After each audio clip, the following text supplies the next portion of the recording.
How do you continue to invest in yourself, in pageants, in business, in life, especially when you're in your 20s, 30s, maybe even your 40s, even when life is lifing? Let's get into today's episode. Today's episode was inspired by a client of mine, Queen. Thank you so much for asking this question. And you're going to want to stay on until the end of this episode because we are announcing the winner of the Queen's Takeover Podcast Challenge from our challenge last month. So let's stay until the end and let's get into the episode. So I'm so grateful that we get to make this episode. Queen had commented on a reel I posted about how your 20s and 30s are really the time to be betting on yourself, to be taking risks and to be taking chances and to be investing in yourself. Your 20s and 30s aren't the time to be scared away into the comfort zone, into the realm of, oh, I picked a job in a lane and I have to stay with that for the next 60, 70, 80 years of my life until I die. Like, I'm not subscribing to that reality. And I'd made this reel saying something to the effect of, other people are going to panic when they see you investing in yourself and really living and playing full out and telling you, like, oh, you shouldn't be doing that. And I'm just not that person. And the reason is because this is the time that you, one, have time. That you have time, that you have energy, and that you have the flexibility. You're not staring down, oh, I have to retire. I have to make sure my savings is at a certain spot. You're not in a place where you're, well, hopefully not losing your health due to aging or due to other life things that are happening. There's always this like inevitability that it feels like, oh, time is running out and like we're pretty much just like walking to death's doorstep. But it's like you're young. You're young and you have so much time to figure it out what it is that you want to be doing. And you don't have to think and have everything figured out when you're like 20 or 25 years old, just because society tells you you have to go to school and get a job. And I can also see, and I've seen this around me in my 20s, because now I'm in my 30s. I'm in my 30s. That's right. We look great. But people think that the safest thing that you can do is save. Save, save, save, save, save. It's like build up your savings, build up your emergency fund and all of these things because you got to save in case it's a rainy day. And yes, I get it. Obviously, make sure that you're good. Make sure that you're not about to like eat ramen off the floor or anything like that. But the truth is, you can't save your way to building more income. You can't save your way to finding your purpose in life. And you cannot save to having bigger, better opportunities come your way. And yes, there is a part where you do want to make sure that you are comfortable, that you are making sure that you're paying off your debts and your commitments and different things like that. But the biggest growth that you're going to have is not from saving. Because if you told me, okay, Maria, you have two options. One, you can invest $10,000 in your debt to pay off your debt so that you could be debt free. Or you could invest $10,000 to learn how to become someone who knows how to earn her own income, to build her own brand and business, who will make hundreds of thousands of dollars over the year. And you're going to build a better relationship with yourself because you actually know how to invest in yourself. You're going to learn how to have skin in the game and you're going to learn to show up for what it is you really want to create outside of the box that society puts you in. What one are you going to do? I'm choosing that I'm going to invest $10,000 in myself every time because investing in your debt, like it's not going to get you farther. Again, yes, you got to do that. You got to pay off your debts. Like, don't get me wrong here, okay? And I'm sure the gals listening to this, like you already understand it. I don't have to give so many disclaimers. But the whole idea is that if you are going to continue to live and play small and be scared of money and be scared of investing in yourself, you're always going to stay stuck in the same spot. You're always going to think that you need more money and that there's going to be a better time and that life is just hard. And the real way that you're going to get free from the limitations that you have on yourself or that the world has like a chokehold for you in is by expanding and by investing and betting on yourself. So let's go into some actual tangibles for today's episode because this is getting me fired up. And again, I want to preface that this is also how to keep investing in yourself even when life happens. So let's go into it. Now, for me, this is really how I became the way that I am, right? Like I run my business full time. I've won many pageants. I've traveled the world. I really want to talk about that. For me, investing in myself is a non-negotiable. Like non-negotiable, just like the way that I wake up in the morning and I brush my teeth and I do the same thing before I go to bed and I floss. I invest in myself and I invest in the support and personal education for where I'm going. That is how much of a non-negotiable it is for me. It's not something that is just circumstantial. It's not just when it feels good. It's not just when I want something. It is year-round support that I seek out. And that's exactly why I also hold that same standard for my clients too. Because here's the thing you got to remember, gals, is that I remember so clear, and I think about it almost every day. Whether it's when I'm sitting in my office or I'm having a cup of coffee or I'm on the walking pad or I'm going to the gym on a Wednesday afternoon, I remember all of the days when I was in my early to mid 20s, and Carlos and I would sit up at night. We would be in my parents' hot tub or we would be hanging out and we'd have these conversations. And I can't even tell you how many times I would say to him, like, I don't know what I'm doing with my life. I don't know where I'm going. I keep competing, but like, I know that there's something more. I know I'm not meant to do nursing. Like the amount of times that we had that conversation over and over again. And you know what, where I was at that point? I was alone alone in terms of I wasn't in mentorship. I didn't have pageant coaches at the time. I didn't have life, business, nobody at the time, right? It was just me. And the amount of times that I would ruminate in that question and that just that pondering because I had nobody to ask or go to for guidance. Even like talking to your parents or your family, like you might have that like one cool aunt that I feel like everybody does who's just like super wise, but I didn't have the guidance and the mentorship back then to really see a direction for where my life was going. And it led me to having a lot of stress and a lot of like, I'm up at night because I don't know what I'm meant to do. And I don't want to go back to that. I don't want to be alone when I have questions. Even now, the smallest thing that causes me stress, like in my business or life, I'm like, who can I hire to help me figure this out? Because I do not want to figure this out on my own, especially if it's tech related. I'm like, no, thank you. Whoever can help me figure this out, I will pay them like 5 times more probably than what it's worth doing on my own.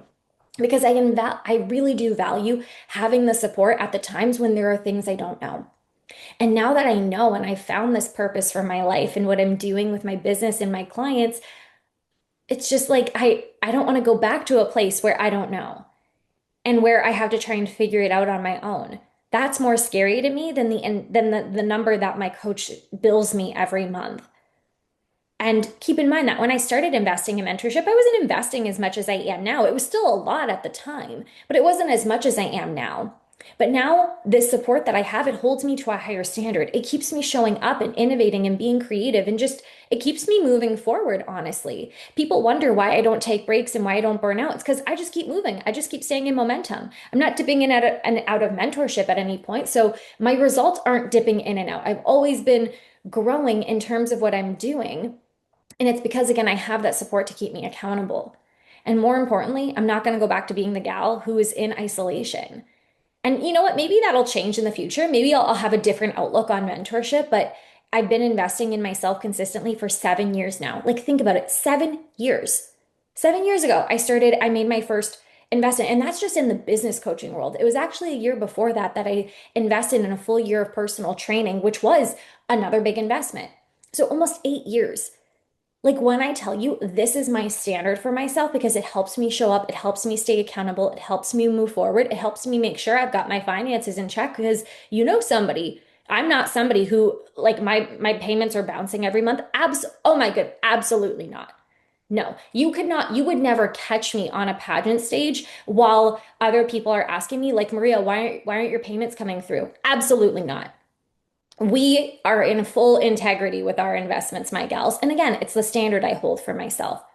And just a reminder that let's go into point number two. Kind of got 3 points for this episode. I want to stay on it before I go on a rant. So that was the first point. For me, investing is non-negotiable. And it didn't just become a non-negotiable, it's been a non-negotiable for 8 years.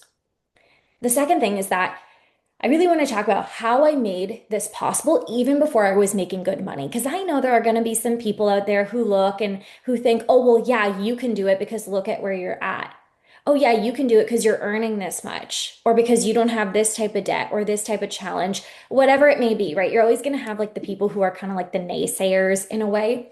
But let's talk about how I made investing in myself and PS. I'm just going to say it, gals. When I say investing in myself, I don't mean like $100 a month. I don't mean like $200 a month. Like the mentorship that I invest in is quite robust. I'm not going to say like it's a lot, but you know what? It's a lot that calls me forward. And that when I tell you I'm not just doing something that's like a t-shirt I could buy every month, I mean like it's true mentorship. Like it is skin in the game. So People think that investing in yourself is like only when you have money. And the truth is, I was investing in myself way before I had the income that I do now. And actually, it is the reason why I am where I am today. But here is also the difference about my lifestyle over the last 7, 8 years. Because the truth is, when I was 24, 25 years old, and I was making maybe 50K a year as a registered nurse, you know what I wasn't doing then? I wasn't blowing my money on physical things. I wasn't hauling Sephora hauls and outfit hauls. I wasn't buying 5,000, 6,000 custom couture wardrobe outfits or anything like that. I didn't have $200 a month gym memberships. Obviously, yes, I had like the personal training that I invested in, but that's a little bit different, I think. But the whole idea is that I wasn't blowing and spending all of my earnings on physical things. And actually, if you looked at my lifestyle over the years, I really do live a very simple, like low cost lifestyle when it comes to my own personal maintenance and upkeep, especially things like like I don't go get my hair done every month that costs like hundreds of dollars. No, I literally get a haircut twice a year. Twice a year. And the products that I use are like products that you get at the drugstore, which I don't know, maybe that if you're like a hairdresser, maybe that like just traumatized you, but I don't care. It works for me. And people always compliment how luscious my hair looks. But same thing like with my face, like my skincare. I don't have hundreds of dollars of pharmaceutical grade this or that. No, like I have like CeraVe that we get from Amazon and it gets delivered every month to our house. I have a very low cost lifestyle, and it's only been recently that I've started upgrading the way that I live and the things that I have. Even just the other day, I finally bought a new pair of running shoes, like good running shoes. Why? Because the last pair I had, I bought 6 years ago when I was training for a half marathon. And even though I could have bought this new pair of shoes over and over again, like over the last couple of years, it was only until the point now where they were literally ripping, where they were dirty and dusty, because I wore them out in the yard to work at one point. And now I was like, okay, now's the time. And you know what? I still got them on a deal. And on top of it, like I want to give so many examples, and I know I don't need to, but like if you look at my makeup drawer, this is a huge example that I use. And actually, if you look, and you probably could go and look, like if you search up Maria, the pageant gal, pageant makeup tutorials on YouTube, you'll probably go down and find a couple of old ones that I used to film. A lot of those products are still the products that I have to this day. Not the exact ones, like I mean, rebought ones, but I don't have like 10 different concealers to use. I don't have like 5 different mascaras. You know how many mascaras I have? One. You know how many setting powders I have? One. I have one of each thing that I need, and I don't feel the need to have excessive things. And on top of it, the things that I do have, a lot of them get gifted to me at like my birthday or on holidays when my family asks what I need, and I'm like, "Oh, I need a refill of this that's coming up." So if we're talking about what you really want in life, and then I look at the way that you're expensive, and I don't even have to look at it because that's not my business, but if you look at it and you ask yourself really honestly, like where is your expenses going and what are your priorities? Because me, my priority is my vision for my future and who I'm becoming. It's not all of these meaningless things that give you a high for a second, but then it wears off and then you want something new. It's having the support to get where I want to go. And so keeping my lifestyle more simple, one, allowed me to invest in all the things that I needed to. So, for example, when I was investing in a year of personal training and then my car broke down, I could get the new car and I wasn't stressed about it, right? I didn't feel stretched because again, I didn't have all of this lifestyle inflation that a lot of people have, right? My investments have always gone towards things that have built up my skills, that have built up my mindset, my support, and of course, my income because I invest in my business too. Not in things that are going to sit in your closet, collect dust that you're never going to use again, or that you're going to want something new. And again, like I said, only is it really now. Oh, and there's a big one. I don't even know if I want to go there for some people, but like only really now that again, I turned 30 this year. Am I starting to invest in the things? Like I just did a clothing haul where if you're watching this on YouTube, I've got like my super cute ever new like shirt and earrings on. I normally buy things off of like Shein or Fashion Nova because it's like low quality, low cost. This is the first time in years that I've actually like invested in my like everyday wardrobe. There's so many examples from my life. A massive one is my beautiful, amazing, perfect puppy, Frank, a French bulldog. Yeah. I'm going to go there and say it. Now, I will say I didn't grow up with animals. My husband didn't grow up with animals. We didn't grow up with pets. But if you're telling me you're stretched to make your bills and your payments, but then you're also buying every animal you see off the street or at the shelter, again, it's just where are your priorities? And then you're unhappy with your life and where you're at, and then you can't invest in the support to actually change it. Y'all, animals cost a lot. I get that this year. But here's the difference. When we had to take my pup to get emergency surgery and we saw the bill to be 6 G's, we didn't bat an eye. We're like, pay the bill. He's having the surgery. He needs it. And we weren't feeling stretched. And I didn't have to message my coach and I didn't have to tell her, oh, sorry, I can't make a payment this month because my dog has surgery. Absolutely not. But you know what? I didn't get that dog 5 years ago when I was only making 50K. We got the dog when we knew we had extra income to be able to fully take care of something without sacrificing on our other priorities or investments. So let's go on to point number three. Hopefully, I'm sure that has been made. But the third and really like the last thing that I want to talk about this is the fact that life is always going to life.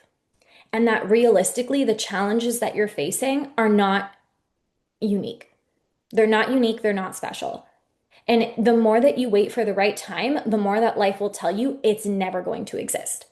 There's always going to be bills. There's always going to be unexpected expenses, drama, stress, changes, something. There will literally always be something. Actually, for 90% of people, like there's not going to be nothing. But you have to decide that your circumstances are not going to control you and that you are not just going to be a product of life happening around you. And you're going to step into ownership of being a queen who's choosing her direction and who's choosing the support of where she wants to go. Because here's the thing, and y'all don't realize this happens a lot for me. I will have two clients in extremely similar circumstances. One will message me, Maria, I just lost my job. This is exactly why I need to be in your program because I need to learn how to earn my own income and I won't let that happen. And then in the same day, somebody else will message me, you know what, Maria, I really wanted to join, but I just lost my job, so I can't make this investment right now. It happens.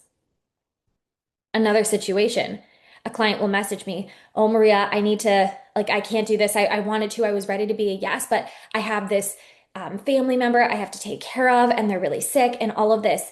And they'll stall. And another person will message me. When I tell you, it's eerie almost. I'm gonna respect people's privacy, so I'm not gonna screenshot and like show you all that. But then I'll also have a client who says, Maria, like I've been taking care of a family member and they've been really sick and I've had to invest and support them. And I'm ready to invest in myself. Let's go. I wanna do your 6 month Queen Collective or Empire Mastermind. Same circumstances, two different beliefs, two different identities, two different ways that women are choosing to decide how they're moving forward. It's not the event that's happening around you. It's how you choose to interpret it and how you choose to move forward. Because here's the thing of what it actually means when you invest in yourself. It's not about the money. It really is about the commitment and standard that you hold. It's you saying, I'm not meant to do this alone and I don't want to figure it out alone, just like I did when I was in my 20s. It's you saying, I'm going to bet on myself and I'm going to bet on my future. And on top of it, I'm going to put skin in the game so that I'm not just doing it alone. And then that way, when I don't do anything, it's like, oh, I wasn't even really being held accountable. So no one really knows. No, it's like saying, I'm going to show up for this. And there's going to be someone else right beside me saying, hey, you said you wanted this. Like, let's go. What do we need to do? What do we need to change? And I think the biggest thing of all, because like PS, if you're someone who can't make your payments and if you can't make bills, please, dear God, don't invest in extra like coaching and support. Like that's not what I'm talking about. If you're going to be like defaulting on payments, don't go investing extra. Like figure out how to earn your income, work extra shifts, work overtime, do that, and then learn how to invest in yourself, right? Like obviously caveat to this. But you really do have to ask yourself, like, is it that I can't afford what the cost is to get me where I want to go, whether it's in pageants, business, or life? Or is it that you can't afford to stay where you're at right now?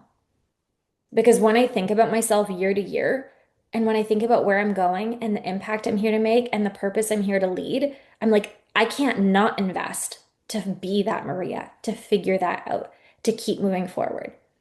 You know what's so funny too? I should make a whole episode about this. Like when I think about the mentorship that I invest in, half the time I'm messaging my coach and then I'm answering my own question. I'm like, actually, I don't actually need your response. I think I just figured it out through saying that. Like the amount of times that she can actually tell you that, I pretty much just get to my own answer on my own. I don't even invest so that people tell me what to do. It's again, it's about the commitment to myself that I have and the standard and the fact that I'm choosing not to stay where I'm at. So, in summary, key takeaways from today, and I'd love to hear yours as well. Send me a message or comment on this episode. Investing in yourself, honestly, it does become easier when it becomes your standard. This is your reminder that your lifestyle should support your goals, not be sabotaging them. Life is never going to pause. It's literally never going to pause. It's never going to stop. So you have to decide, is your growth going to start and stop depending on how life is moving, or are you going to choose differently? And then lastly, when you decide to invest in yourself despite your challenges, you're saying, I'm saying yes to me. I've got skin in the game. I'm going to show up for what I want. And no matter if you have motivation or not, you're going to be the person who goes after it. And I promise you, promise that your results in your life are going to be much different, much different. And then you're going to see around you how everyone else lets their outer life circumstances decide what they can do or what they can't do. And you're going to look at them just like how you used to look at yourself right now and say, wow, like they could choose something different. They could. Like we all have the same opportunity. Yeah, some of us might have to just work a little bit differently for it, but they're actually choosing to stay where they're at right now.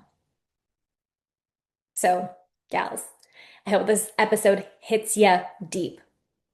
Hits you deep. And PS, like this is, I feel like I keep saying PS as if this is an email, but this for me is not about me. Like this is not about, okay, I hope like you hear this and now you're going to invest to work with me. No, like this is investing in you wherever that leads. Obviously, I help my pageants start and scale their businesses and win pageants. If that's not you, well, hi, it's nice to have you here, but invest in yourself in the way that makes sense for where you want to go. But make that commitment to yourself and be that version. We need more women who trust and bet on themselves, and we need more people in society allowing women to invest bigger in themselves and not play small and not say, oh, you have this happening, well, it's okay. And yeah, it's probably uncomfortable to hear, but nothing amazing ever got done in the comfort zone. So, with that being said, let's go into announcing our winner of the Queen's Takeover Podcast Challenge. Me and you for 1 week together. We're going to start in a one-on-one session, the Queen's Takeover one-on-one intensive, and then we've got a week of Telegram together where we're going to conquer whatever pageant journey you're going on, business, life, social media. I don't know. Really, I'm walking in blind and I'm going to let you take the wheel when we get started, but we have to share the winner. So, drum roll, please, wherever you are at. And I want to say a huge thank you to every single person who participated, who rated the podcast, who left a review, who shared it on their stories, who told me what their episodes were their favorite. Like, it means the world to me. And I want to congratulate Miranda Reinhart. Miranda went on, I'm not gonna lie, she went on like a road trip and she binged and shared like almost every episode. Miranda, you are amazing. You are amazing. Thank you so much for choosing the Pageant Gal podcast to be your preferred road trip podcast to listen to and for sharing it to your community over and over and over again. I appreciate it and I cannot wait to work with you one on one. You'll get a message from me very soon about this. And to all of you here, just remember that your future self, I want you to think about the version of you 10, 20 years from now and how they're looking at you right now and what they see that you can do and who you can become. And all the times that they're going to say thank you for you choosing to bet on yourself. My gal, if this episode hit home, feel free, share it with a friend, share it to your stories, share it with me, let me know what resonated. And again, thank you for being here. I appreciate all of you, and I will see you all in the next episode.